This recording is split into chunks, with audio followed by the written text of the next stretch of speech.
Mr. Speaker, North Central Calgary has lacked robust middle and high school infrastructure for a while now, and that means thousands of students must travel outside of their communities for their education. Schools with integrated community centres, libraries, recreation and childcare facilities represent sustainable investments to support vibrant communities now and in the future. To the Premier, how many of the schools that were recently announced will be designed with community and complementary activities in mind? Mr. Speaker, you know, one of the great things we have in our infrastructure department is a wonderful group of people who design schools.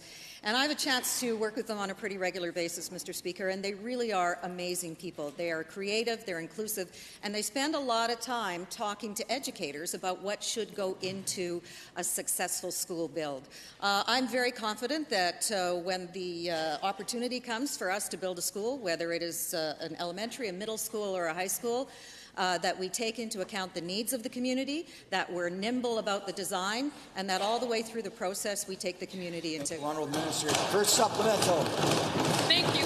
Evanston is one of the fastest growing communities in Calgary and has been for 5 years. Elementary schools like Kenneth D. Taylor are core schools for 300 students with 300 more in portables, which can be moved to another student or another school when they aren't needed any longer. The government's budget cuts funding for modular classrooms from $50 to $25 million next year to zero for all the following years. To the Premier, what's the plan to ensure that diverse and growing communities like Evanston continue to have flexibility as their populations change?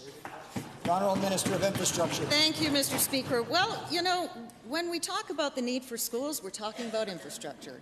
And when we talk about infrastructure, we're talking about something that you can't build based on buttons. You need money for it. Yep. And, you know, it's amazing to me that the folks across the aisle consistently stand up and tell us to do some compassionate belt-tightening, except when it comes to an infrastructure project in their area. Now, I'm absolutely willing to sit down and talk to anyone about an infrastructure project they want to talk about, Mr. Speaker, but I'll tell you, it takes an investment, and that's what we're doing right now in our budget. Second supplemental. Evanston has a Catholic elementary school and a CBE elementary school, which both opened in 2016 and still don't have playgrounds. The community has long identified a need for a CBE middle school, and this is at the top of the CBE priority list. Yet the recently announced schools included an additional Catholic elementary school for the community. Can the Premier explain why this decision was made? It seems at odds with the community demographics and needs. The Honourable Minister.